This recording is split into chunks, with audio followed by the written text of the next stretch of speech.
Oh, it's time. It's time again. Yes, indeed. Hi, everybody. Welcome to another episode of the Extra Credits Book Club podcast.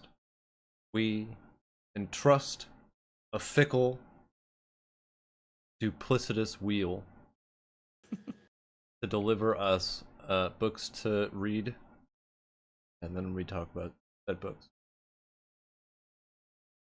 I'm William Woodard. Alex Green. Have you seen set photos from It Ends With Us? The more I see, the more I love, because it means that the fans, the true fans of the book, are being forced to reconcile with the thing that they love being a flaming pile of garbage. Truly, And truly they're so dreadful. shocked. Like Lily's outfits, first and foremost, why is she wearing 2 pairs of pants? Wild. I mean, she's quirky and weird. She's so quirky. I genuinely want to know, like, did Blake Lively lose a bet? Or is she doing this for fun? I have a hard time. Yeah, maybe. The quiche. God. It can't But, be like, for at anything what- else. That cost is so high, though. Like, it's costing all of her dignity. And she's never going to get that back. Kidding me? The 50 Shades of Grey movies made Jamie Dornan enough money that he could disappear forever. Yeah, but everybody watching those movies was like, this is exactly what it's supposed to be. Everyone's looking fine as hell. Like, they, even though the source material was BDSM Twilight fan fiction, they still made it look kind of hot. But, like, nothing about this movie is looking kinda or even a little bit hot. No. Not The at all. onesies? I saw the picture of Blake Lively as Lily, and I was like, okay, I guess that's what they're going for. But I also saw the onesies picture, and the people that were commenting on it were like, "But that's not what I imagined." And I was like, what could you have possibly imagined in this scenario? Like, what about 2 men in onesies talking like overly, like the kind of loud talking that someone does when they are trying to prove to other people that they are definitely interested in the thing that they're 100%. like. What in your mind made it different from what you're seeing in that picture? I know, and like the way that Lily describes that scene, I remember it so well because I was like completely baffled as to like why she would be objectifying 2 grown-ass men in footy pajamas. And she's like, oh my God, he looks so good in that fucking onesie. I can't wait to see what's underneath. And it's just like, then you just see the picture. It's a direct adaptation. It's exactly what the book described. And people are like, this isn't what I thought. But my favorite part are people who are like, that's not Ryle. And it's like, that's the most Ryle anyone could ever be. Yeah. Like, he's exactly as described. Does he look like a douchebag? Check. Yeah. Am I mistaken? The man who's directing and wrote the script for this movie is the man who's playing Ryle? I don't know if he wrote it, but I definitely know he's directing it. Ooh. It's almost like the people... You remember when Game of Thrones was at its most popular and people thought like Cersei was like a handbook for being a bad boss bitch? Yeah. It's like, no, you got it wrong. No, she's an insane narcissist who fucks her brother. Like, chill, people. Dead wrong. And she's got, like, she has the most daddy issues anyone has ever had. Like, everything she's doing is to prove to her dad that she can do stuff that boys can do too. Like, she's not fueled by any agenda that is like her own goals and machinations. It's like, I need my dad to tell me that I'm just as good as Jaime and Tyrion. Well, I mean, to her credit, she killed a whole lot more people than her dad did. That is true. But anyway, She did it with panache too, to be honest. in the sort of panache that someone is like, I need to get a bunch of these side characters out of here Yeah, just give because me some of that green fire. we're paying these writers too much. Got to get these people out of here. Anyway, let's talk about the book we're actually here for. Right. Enough about the hilarious. Boy, I cannot wait. That movie's gonna be so dreadful. Anyway, I know. we went through chapters 9 through 16. 16. Yeah. And last time, Sabriel found out her dad is missing. He went into the Old Kingdom to go find him. Turned up at her dad's house. Yep. Found a cat and a couple of like constructs. And that's the long and short of it. Basically, yeah.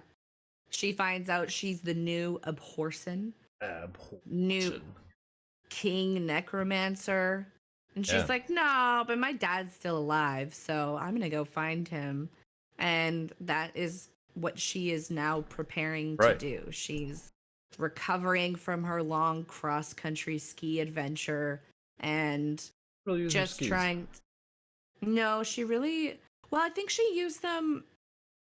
She did a good 8 miles of skiing, I think. That, like, cross-country, just using the poles to walk? Oh, God. It's like when you see, like, people walking on fucking cement sidewalks with cross-country ski poles, or they have, like, hiking poles just to walk on the street. It's like, come on. You're not using your knees that much. Please tell me you're coming back from a hike. Please tell me you came down from the San Gabriel Mountains and that's what you were just doing.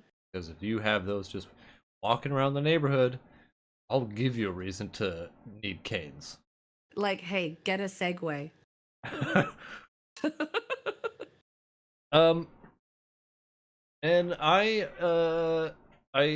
for me, because I've really struggled with this book, and I think I've zeroed in on why I'm having such a hard time, and it's because without much fanfare or forewarning, Garth Nix will completely lose himself in descriptions that like take you outside of the scene that's happening. Yeah, that's a fair assessment. And he doesn't transition that great. I don't mind lavish, overly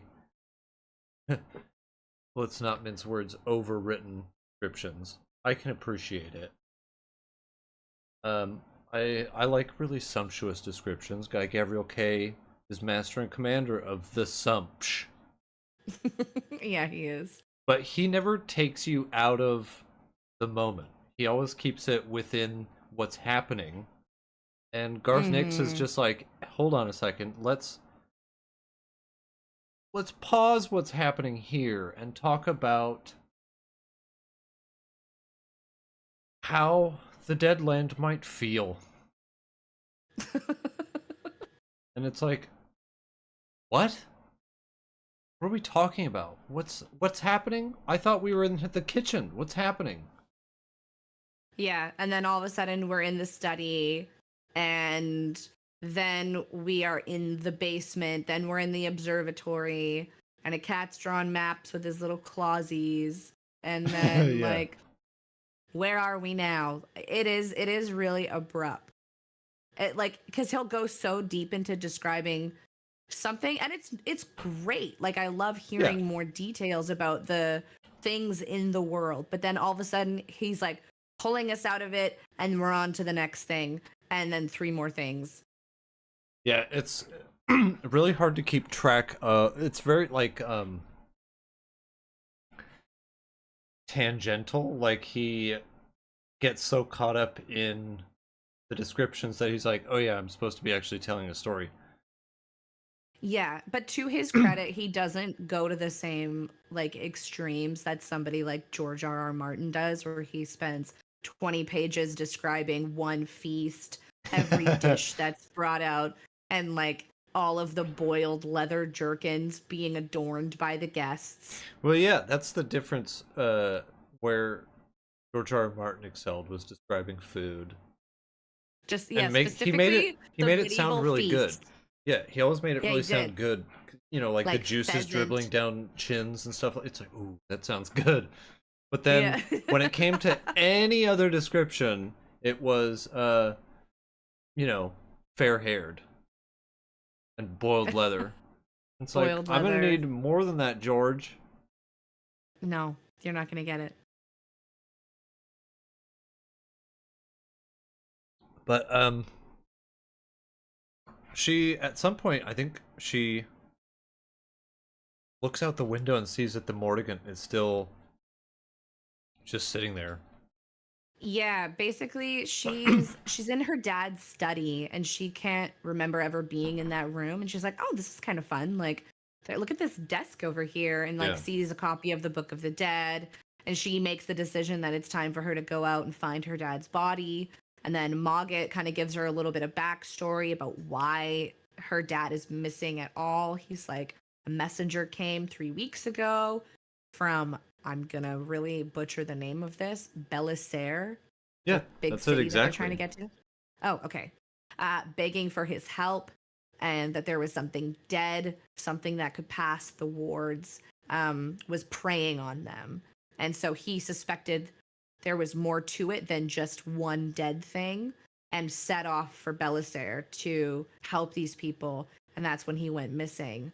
But we also get a little backstory about how in the old kingdom they used to have a pretty robust like monarchy, but now for the past like 200 years there hasn't been any kings or queens, and for the last 20 years they haven't even had like a regent ruling in their stead. And so that's why this kingdom is like falling into what's described as a darkness from which no one will rise every day. Sure. But then Ascending appears in the doorway and is like ushering her up to the observatory, which sounds, in my mind, I'm like, it's the one from the Tomb Raider movie, because that's the most recent movie we watched that has an observatory. I'm like, oh yeah, like, yeah, that's like the alignment, the planetary alignment's coming. We got to find the fucking triangles. Let's go. But that's when she looks at I think she's looking through a telescope to see the Mordicant, or maybe that's just me imagining things. She might actually just be looking out a window, and she sees the Mordicant with a bunch of like dead people, building stepping stones out of grave dirt towards like through the river to the island where her dad's house is, because dead things can't cross running water unless they use grave dirt. But my question is, how much fucking dirt are they going to have to dump into this really quick moving river in order to get across? Like, Also, what constitutes grave dirt? I mean, my best guess is dirt used to bury a coffin. Can it be the dirt around the coffin, or specifically the dirt thrown upon it? I mean, it's anyone's guess. Hard to know. It's such a Yeah, broad term. And but it is magic requires fucking dope. specificity. Yeah. That's like, well, I feel like in witchcraft they'll say like grave dirt too, but I don't think they specify what. I think that part's kind of open to interpretation. All open to interpretation. I have newt as mustard seed, but that's not in the instructions. So people are actually out here like removing eyeballs from poor newts. Yeah. It's really too bad. Um, But Mogget basically tells Sabriel that, because he's like, they're gonna get here by tomorrow night if we don't do something. And she's like, well, I gotta go, I guess, and just leave you guys to figure this out. And Mogget's like, no, no, no, no, no. Like, there's a ritual you can do to summon the river. It'll fuck them up. that'll make a big ass wall around the whole house that'll last for a few weeks. And she's like, a few weeks? Like, I gotta get out of here tomorrow. And he's like, don't worry, we got that covered too. So I think the ritual she uses to summon the river down is actually very simple. Like, she just has to like draw some shapes in the air, say like a few words or something, and that's that. And they get fucking wiped out. Yeah. It seems that charter magic is surprisingly easy. Anyone can do it. Yeah. And I still don't feel like we've been given a totally satisfying description of what charter magic is as an entity. Like, we're given information about people being baptized with a charter mark on their forehead. Right. And then being kind of bound to whatever charter magic is. Like, we can kind of deduce, based on there also being free magic, that charter magic is governed by something. But all we know about that so far is that there are stones in the world called charter stones, and they are either some form of magic amplifier or defense, or maybe both. And that's about all we know. Yeah. That's pretty much it. And like at some point, I don't know if it's around this part or sort of later on, that she finds something where she's like, oh, it's a bunch of charter symbols I've never seen before. Like, man. Oh, that was when she was going through the tunnel after like the Mordicant was trying to break into like the cliff door, and then the little sending with the million faces dude was protecting her, and she was running through the tunnel, and it was like she was seeing charter marks for like fleetness and like swiftness and lightness, but then a bunch she didn't recognize that were like kind of etched in the tunnel, and she's like, oh boy, I'm super not prepared for my time beyond the wall. I think it was when she was looking through her Book of the Dead or whatever. Oh, okay. She was just like, there's so many charter symbols in here that I've never seen before. Oh well. Mm-hmm. Yeah. But I think at this point, like, I was like, oh good, I'm keeping up at this point, which was great for me. I was very excited about that. And then it lost me because all of a sudden she just like kind of takes a trip into the Deadlands. Yeah, she is pretty much like ready to go. So we're in chapter 10 now, and she's been told that there's something called a paper wing that she's going to use to fly up out of there. And she's like, okay. Mogget is like, well, I happen to know where we're going, so you better bring me with you. And she's like, well, can you draw me a map?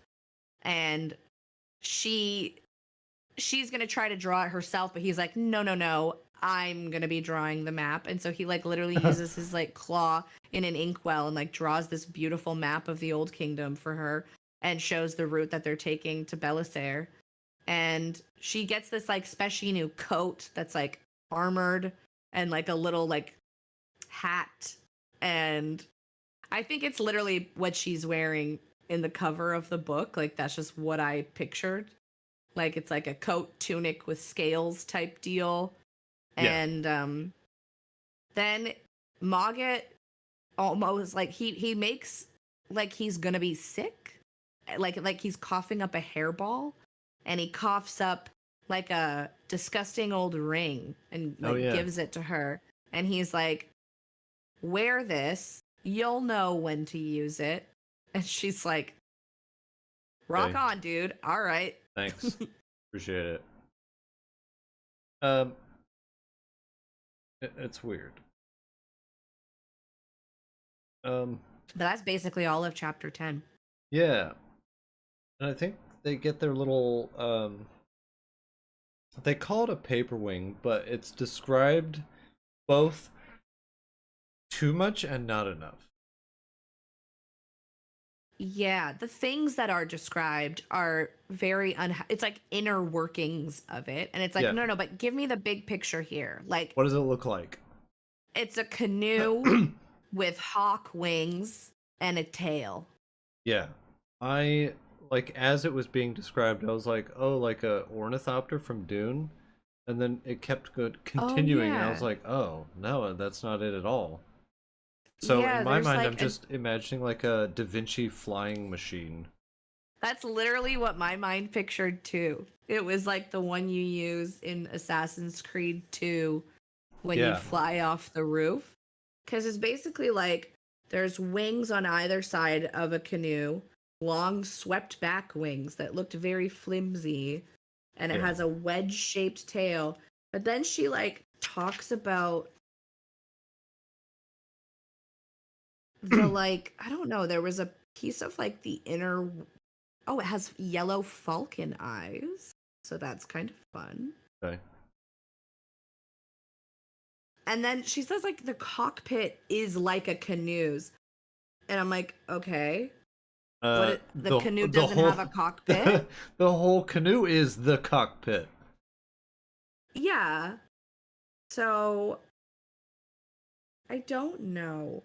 It looks very it's okay, it's powder blue. It has silver bands around I don't know how to say this word. Fuselage? Fuselage. Fuselage. And silver stripes along the wings and tail. So that's kind of cute. It was made out of paper. What is the canoe made out of paper? The That's whole what thing was made up from many sheets of paper. Why? Why would you do that? it's magic. Oh, it's okay. Yeah, everything is just based on a canoe. Tapered at each end and had a central hole for a cockpit. So, Da Vinci flying machine It still makes no made sense. out of paper and Like this seems to be uh the trend with Nick's descriptions is that he'll say one thing so that you're like, okay, canoe, but then the continuing description contradicts everything about that, so you're like, what are you talking about, cockpit? I thought you said it was a yeah. canoe. I know. Like So, I got the shape of canoe in my head, and now you're talking about a cockpit. Where is it? like, I'm gonna just. Do canoes have cockpits? Now I'm No, like, of okay, course they don't. kayaks do though, but kayaks have a cockpit. Technical. That's where you sit. Yeah. So is he thinking kayak? No. There's no way. Garth, come on. You Help me gotta out. help us out here. But they just kind of like take off and have a nice little flight for all of 5 minutes. Yeah, she's loving life. Like she's really she's like, we should fly all night in this thing. And Mogget's like, no. This thing does not know how to fly at night. We should land before it gets dark. And she's like really feeling it until she realizes they're being chased by a bunch of evil crows. Yeah. And Mogget's like, oh no, it's gore crows. And we're like, excuse me? Pardon? And apparently gore crows are things that it's when a necromancer traps ordinary crows, killing them with the ritual and ceremony before infusing the bodies with the broken, fragmented spirit of a single dead man or woman. Now they are truly carrion birds guided by a single, if stupid, intelligence. To be honest, I think that's kind of dope. The concept, like on paper, this rules. However, yeah. it is a wonderful waste of time.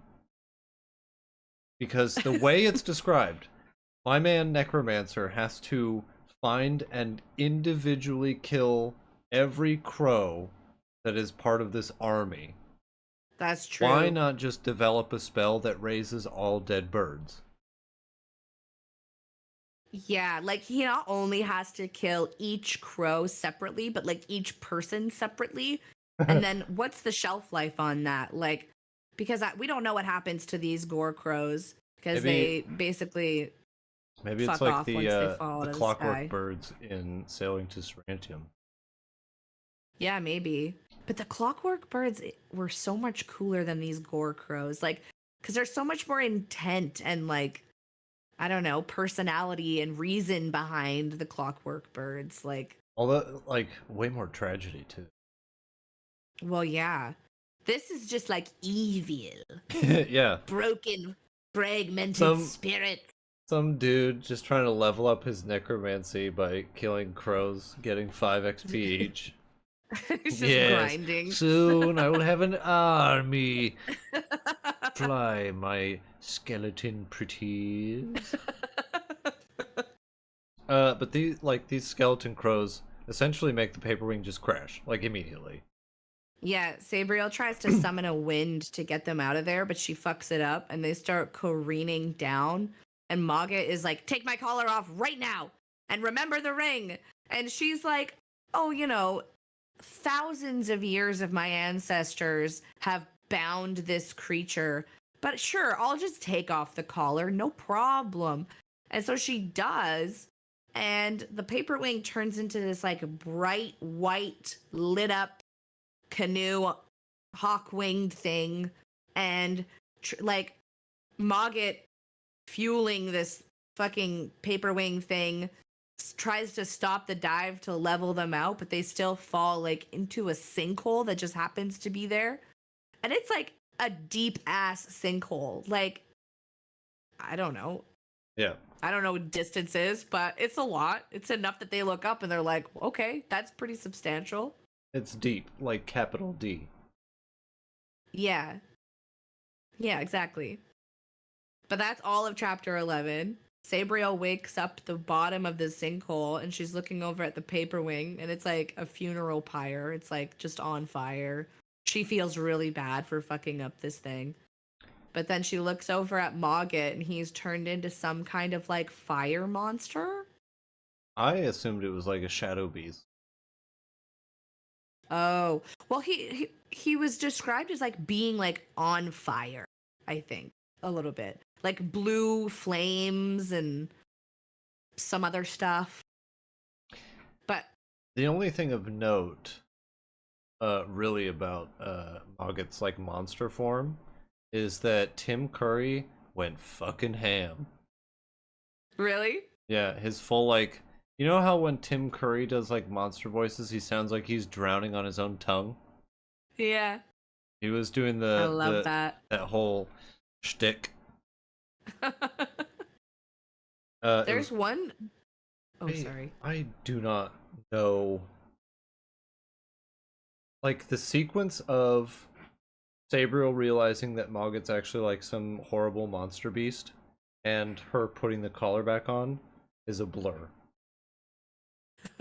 The only thing I really remember from that moment, it is genuinely kind of scary, like the Yeah, way he's that spooky Mogget for in sure. monster form is described. Like, there's one part where it's like, it laughed, a series of rises and falls like a dog screaming in pain. And I was like, oh, that's gross. I don't like that one bit.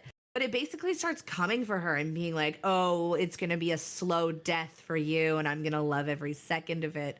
And Sabriel is really nervous and she starts like twisting the ring on her finger out of nerves and she feels it's loose on her finger and she's like, oh, and then she looks and it just gets bigger and bigger until it's like a hoop, and she manages to somehow sling it over this horrific ancient monster's neck and he turns back into a cat.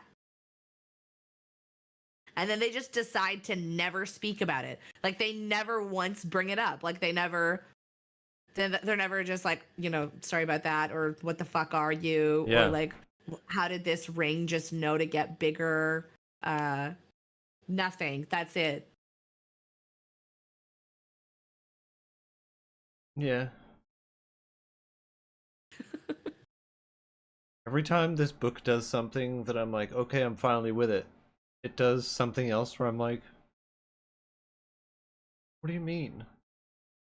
Explain it as if I'm an idiot. Yeah, and then I mean, they decide there's like a tunnel in this sinkhole leading to another sinkhole. and they Yeah. decide to follow this tunnel. And this is chapter 13 now. They Hmm. get into the new sinkhole, and they look up, and this one is like sealed off with like webbing above it, where they see some like dead birds that got caught in it, and that's how they can tell that there's webbing. And I can't tell if it's like energetic webbing or if it's like chicken wire. Or spider's web. Yeah. No, we'll never really know. And I guess it's not important, even though No. I have a lot of questions about how did it get there? Hey, What's don't it worry made about out that. of? But they see like little patches of greenery and then 14 longboats. And Sabriel recognizes them as royal funerary ships. Sure. And Maga is trying to explain to her what she's looking at. And I can't remember if this is the first time. I don't think it is, but Maga is like, oh, it's a famous burial ground for the first, and he can't say the word that he's trying to say next. And so he has to backtrack and say the kings and queens of the old kingdom. So we know there's some kind of like binding happening from him, like preventing him from telling certain details. And at this point, we don't know if it has anything to do with like whatever curse or magic is keeping him bound to the cat form, or if it's something greater than that. But Right. Sabriel is looking around at the ships, and she sees one that's unfinished, and on the unfinished boat, like the figurehead is like a wooden statue of a naked young man. And it's very lifelike. Big Like cock. super, super lifelike. He's got a dangler, and don't worry, folks, it's it is circumcised. Yeah, and I'm like, why did we, the readers, need to know this detail? Like, Sabriel is like hard investigating this guy's dick. And she's like, I've never seen a penis in real life before. Oh my god. And Mogget's kind of like roasting her about it, but she gets this kind of like death sense about it, and she's like, I think there's something about this statue where maybe he's alive or was alive at some point, and kind of realizes that this is a spirit that needs to be kind of rescued in some manner. And she sees this as like a clear-cut problem for her to solve. She's like, finally, a simple task that I can do to get my confidence up in being And the abhorsen. I wrote this down because it certainly a red flag. Because Sabriel sees essentially a naked man once, and then proceeds to death stalk him. Yeah. She goes into the dead realm to find out more about him, and she essentially like pulls him out of it. Yeah, like without, but it's weird the way that it happens, because normally she'll see the spirit like in death waiting for her, and death is like a river, but this guy's kind of trapped underneath the river, and she has to kind of like drag him along. It's like a crystallized spirit or something, and she has to drag him along back to life. But I think he's like really heavy and hard to carry through. And she manages to get through, but something is chasing her. There's like another spirit in there that looks like a cross between like a hog and a segmented worm. And it starts chasing her back, and she gets through, and she's like all crystallized with like chills and snow, but there's nothing with her. And Mogget's like, oh, you have to kiss him. And she's like, I'm not gonna just kiss him. Like, I don't know this guy. He's like, we can breathe on his face too, if you want. But he comes back to life like Pygmalion style. Like, she breathes life into him like she is Pygmalion, and he's Galatea, and he like turns slowly in from wood into a real boy and collapses in her arms.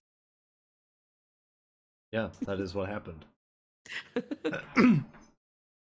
And Mogget's like, and she just is definitely staring at him without blinking for like a good 15 minutes. And Yeah, Mogget's like, you know, give it a rest. yeah, like I can get a blanket if you want to keep staring at him. And she's like, no, no, no, that's fine. She goes and like gets him blankets and starts like picking out clothes for him. And that's the end of that chapter. Very weird. And then we, I think in the next one, Mogget kind of like interrogates this. Yeah, we get a little perspective shift into this guy. Like we're out of Sabriel's head for a hot minute for the first time. Yeah. This whole chapter is lost on me. I just know that Mogget really thrilled. Who would eventually be called Touchstone. Yeah, he comes back to life.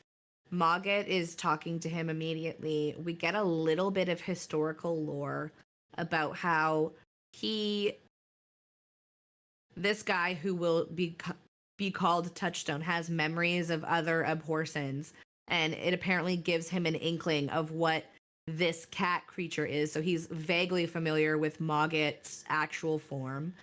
And then Mogget decides he's going to call him Touchstone, and that's like a fool's name. And at first he's like really offended. He's like, what the fuck? That's a fool's name. Why would you give me that name? And Mogget just stares him down and is like, is it unfitting? Like, you do remember what you've done. And he gets really humbled by this immediately as like the memory of whatever it is he did came back.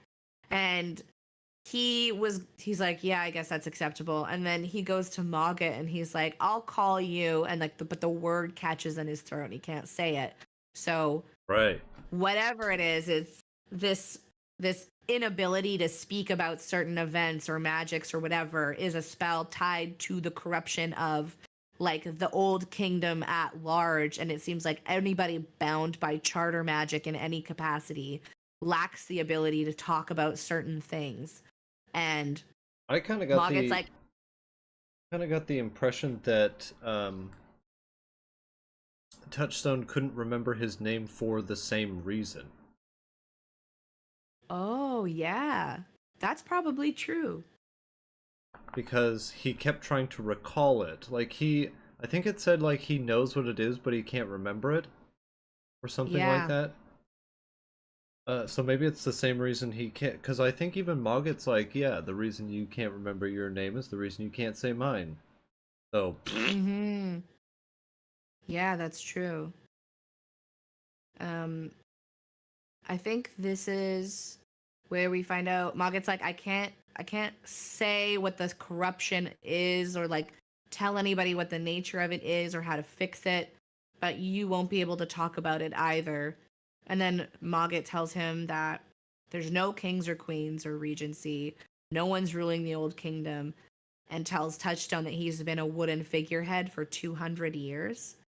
And then he starts asking about the family, and Mogget responds with, they're all dead and past the final gate, save one who should be. You know who I mean.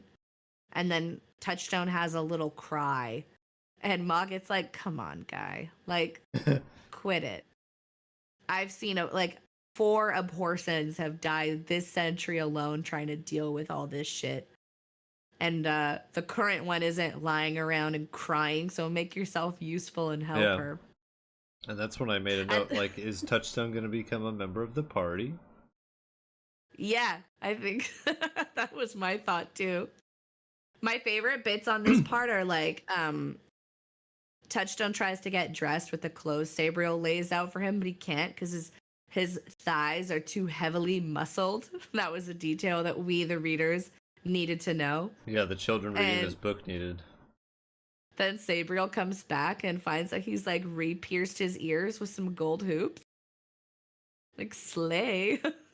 Yeah, get it, queen. And my favorite thing about Touchstone appearing, though, is like how Sabriel perceives him. She's immediately so underwhelmed. She's like, oh, he seems like an idiot. That's kind of a bummer. Like, I won't be able to really talk to him about anything interesting. Anytime she asks him something, I mean, to his credit, he was a fucking piece of wood for 200 years. And she's like, so like, tell me about you. And he's like, I don't Couldn't tell fucking you. know. Like, I don't remember a single thing about my life. And she's like, God, you're boring. Like, all you Well, say is that you don't remember. she gets mad at him for not remembering anything, and then she gets mad at him for being formal with her, like calling her milady and stuff like that. And it's like, I Yeah. don't think you're giving this guy a fair shake. Yeah. I mean, he is from 200 years ago. Like, this is like Cain Leopold. Like, let him just like be the.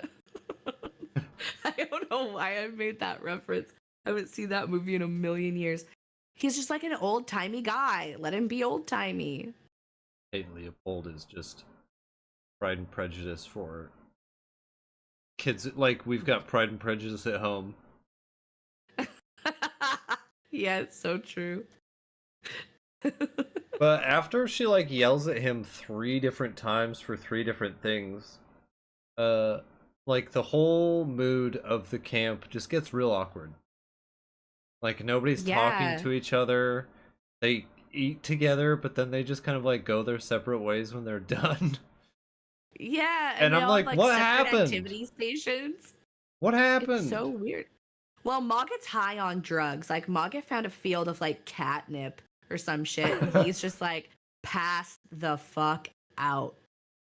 Like my cats lose their shit if I give them individual catnip leaves off of my plant, and I have to separate them on either ends of the room, and they both pass out from one leaf of the plant. Like I can't imagine what would happen if, God forbid, they were put in a field of the plants. They would go catatonic and die. Yeah, they'd be dead. Yeah. This is your brain on catnip. It's not good. It's so weird to watch how cats just become cats who you've known for years, acting certain ways all of a sudden in the presence of one plant. They're just fucking dope fiends. Like it's like these sides of them I've never seen before. And it never fails to amuse me. Put him in rehab. But I think Touchstone mentions like, oh, there's a way out of the sinkhole. There's like a secret staircase. And that's when I was like, what? Huh? What are you talking about? Yeah. I thought Yeah, this it's was like a secret. It's not a sinkhole then, if there's like stairs that go up and down it. Yeah, like what saying? Like Like a sinkhole is like the ground just like falling out from its own weight. But this I sounds know, like and it's so a man-made hole. yeah. I mean, semantics, I guess. I guess a sinkhole immediately calls to mind a specific image, so I'm not particularly upset about that. But it is weird that my man's been out of it for 200 years, and he goes, "Oh yeah, there's a staircase." I can't tell you anything about my life, but I do know there's a staircase over here. I think because I can't remember, he says something about, oh no, that doesn't happen at this spot, because Sabriel asks him about it, where it was like, oh, the queen was ambushed, and Sabriel's like, oh, was it on those stairs? He's like, no, this was in a different city. And so that doesn't explain how he knows about these stairs. I think what I really appreciated about the interactions between Touchstone and Sabriel in this piece, though, is like she can tell he's kind of like LARPing as a servant, even though that's like not his vibe at all. Yeah. And I really liked the phrase where she was about to call him out on the arrogance of pretended humility. And I was like, fuck yeah, that's a great description. But she decides it's like futile, and she's like, you know what? He's been through a lot, I guess. Like, I'll just let him carry my backpack for me as we go up these stairs. I'll let him carry my my things, and also yell at him every time he does not call me by my own. Yeah. Which is a great foundation for a relationship. Scream at him every time he doesn't do something you specifically want him to. Even though you've like, she starts yelling at him from the jump. But like, he calls her my lady, and she's like, fucking call me Sabriel, you idiot. And he's like, damn. Look, I come from a time where there was lords and ladies, so you need to chill. Yeah. Yeah, she doesn't really understand, like, and we find out a little later too, like, just like the optics of it all, like of this young man and lady like traveling together, and she's like, "Don't you dare fucking call me these things." He's like, "Listen, this is how it's gonna be perceived if I don't follow certain protocols." And then she feels once like etiquette is brought into it, Sabriel gets like appropriately mollified, I think. Yeah. But they make it out of the hole, and then they just go kind of wandering, and they happen upon a village first, or is it do they find the dead charter mage first? They are heading towards Nesto or Nestau. I think it's Nesto. Nesto is a port town where they're heading because they're going to take a boat from there to Belisare. Mm. And I only know that it's a port town because my book has a map in it. Oh. So, yeah, they're heading towards Nesto. They emerge out of the door into like a pine forest. There's this weird moment where they're coming up the stairs and they're opening the door and they're like, "Oh my God." And Sabriel's like, "I can hear voices." And Mogget just says, "I can see time." But nobody hears him. He just says it to himself. And like, they have this weird moment as they're coming out of the door, but they get into the Watchwood, or that's like what Touchstone refers to it as. And Sabriel turns and she's like, "I have a lot of questions for you guys. What are the great charters?" And it's, I think, something they maybe referenced earlier, but Touchstone tells her that neither he nor Mogget can tell her about them because of the binding spell on them. And then Touchstone starts talking about how somebody who isn't a charter mage or otherwise closely bound to the charter might be able to tell her what the great charters are, or a child baptized with the charter mark but not grown into power. And Mogget's like, "Oh, you're smarter than I thought you were." And I feel less smart for whatever they're talking about because the great charters, what? They were mentioned maybe one other time. Maybe. And I don't like being drip fed this particular piece of information. I would like more information about the charter itself, because the great charter, that doesn't mean shit to me right now. Like, Yeah. I don't know. I think the issue isn't so much that we're being drip fed lore, because I think that works a lot of the time. It works in our D&D game. You guys are fully 100%. being drip fed lore. Yeah, But that's great.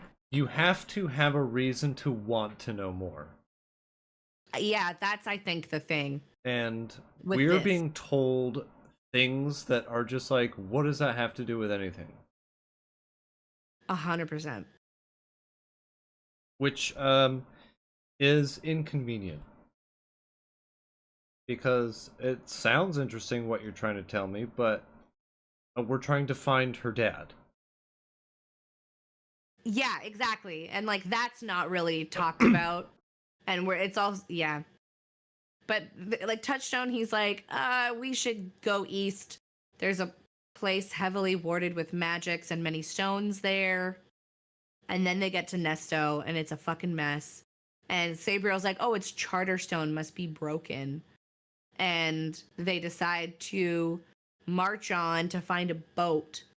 And then at the beginning of chapter 16, that's when they find a corpse on the way, and it's the village healer.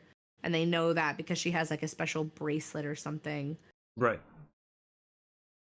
And Sabriel's like, "Oh, something killed her and broke the stone, but didn't enslave her spirit." So that's why I started thinking like, okay, are the charter stones protective magic for each town? Like when she says Nesto's charter stone must be broken, does that mean each town has a charter stone? But then what are these places that just have a whole ass circle of charter stones? What's that for? And like, there's a lot of confusing each charter aspects. stone Like, Yeah, like uh,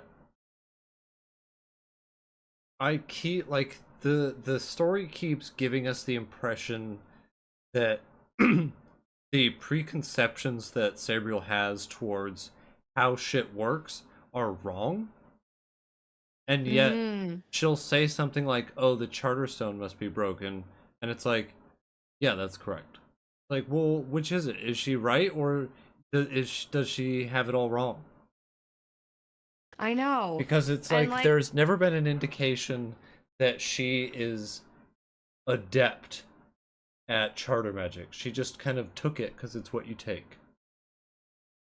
yeah, it seems like she was a good student, but it also seems like what constitutes being a good student when you learn it in Encelstier Yeah.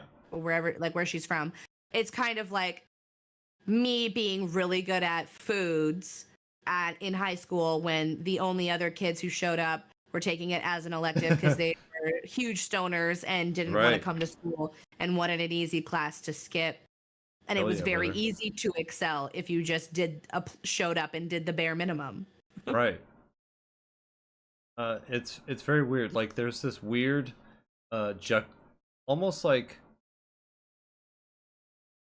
conflicting through line of Sabriel being highly competent and like completely oblivious and not at all competent in the slightest. I know. And it's hard because she's not a super reliable narrator in that respect because I think she's somebody who's constantly underestimating her own capabilities as well. Yeah. But then she's still pretty confident in what she knows. So it's like, does she actually know the things that she's pretending to inform on, or is she Yeah. just fucking winging it? Like, who knows? Like she'll say like there will be moments where she's self-conscious and self-doubting, but then she'll be right. And the times where she's confident and like puffs her chest out, that's when she's dead ass wrong. Yeah. And it's like, Yeah. help me out here, man. Is she supposed to be like learning the ropes, or is she like an arrogant little shithead being humbled? Like, which is it? I know. And it seems like kind of both. Yeah, it's really weird because so far, Sabriel is a really unrelatable character. She's kind of a bitch. She is, but I don't know. I kind of relate to her in the sense that I think she's a huge overachiever at heart and is both trying to show up and be like, I do, in some respect, know what I'm doing. Like, I have some training and some requisite skills. So I want to show up and be confident in some moments because Right. I have had training and I'm supposed to take on this mantle of being the person, even though I don't feel completely ready to accept that title yet.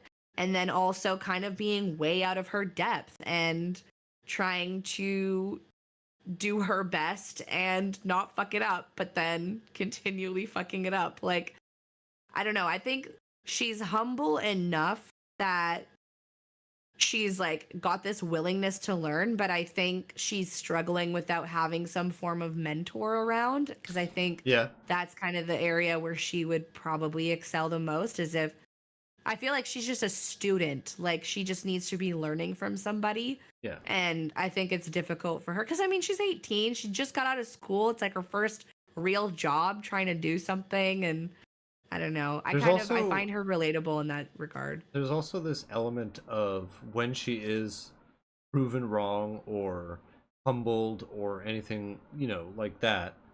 Um there's never reflection upon it. It's always just like, all right, well, we'll move on.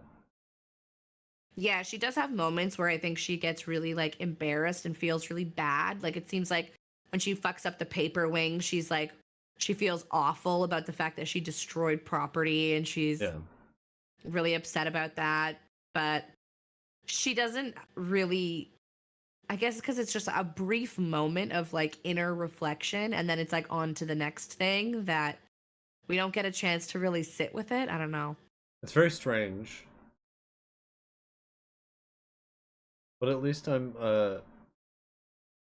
comprehending this book more. Yeah, this I feel like was a little less esoteric. Like there were just things happening and some things were described well and others Yeah. were not really described well. But the rest of this chapter is essentially Sabriel tries to make the charter marks for a funeral pyre for this healer that they find, and she fucks it up. But then Touchstone puts his hand on her shoulder, and he kind of helps her do it. And she's like, "Oh, you're a charter mage," and she they get to the village and they kind of look at this island that's just offshore, and they realize that all the villagers have fled to the small island that's just offshore, and that's where all the boats are.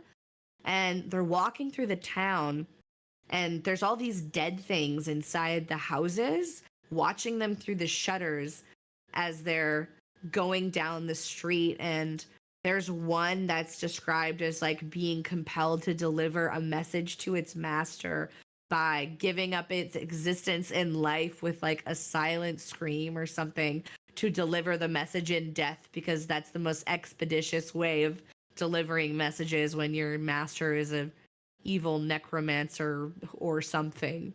So God, that the is dead complete nonsense. why? I thought it was kind of dope, to be honest. Compelled, like, in terms of like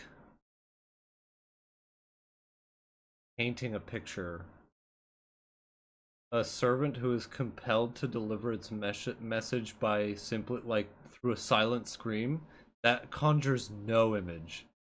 That's just I like, think what are you talking about?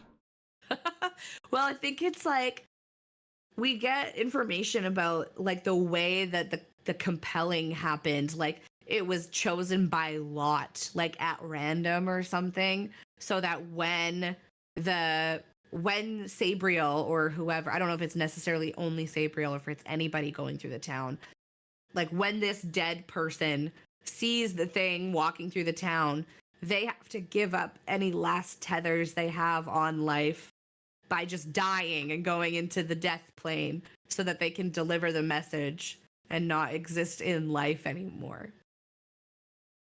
Beyond me, man. It just goes right over my head. I don't get it. That's fine. Yeah.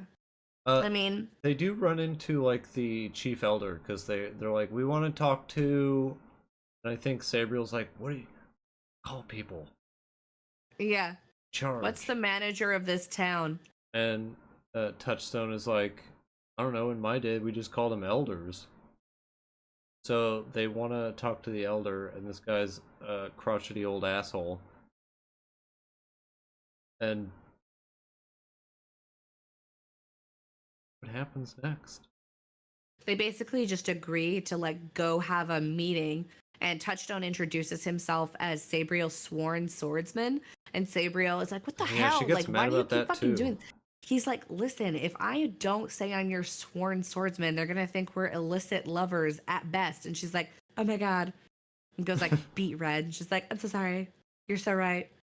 But like the chapter basically just ends with them deciding to go have a little meeting with the village folk. Right, that's right. That's it. Yeah. I'm excited to see where this goes because I don't know where the hell it's going or what it's even doing. I don't know what the fuck is going on. I don't know where we are, where we're going. I mean, they're trying to get a boat. Baby. I mean, hell yeah. There's a lot of books in the Old Kingdom series too. I think there's like 9 now. Because this is a first book in a trilogy. Yeah. And then there's like, I don't know if it's 2 other trilogies or if it's just another bunch of individual books, but I had no idea. Mm-hmm. I knew it was a trilogy, but I didn't know there were other books. No, me neither. I just recently found that out because I was looking at more of his books on Goodreads. I was like, I think he just recently published an Old Kingdom book. No, he still had it. Good for him. Mm-hmm. Well, folks, That's all we've got. We'll be back in 2 weeks with 8 more chapters. Will we? Yeah, in 2 weeks. I don't know. We might need to take a break. That's the day I get home. Oh. And maybe So 3 weeks. maybe 3 weeks. Yeah. All right, folks. We'll see you in 3 weeks, I guess. Bye, everybody. Bye.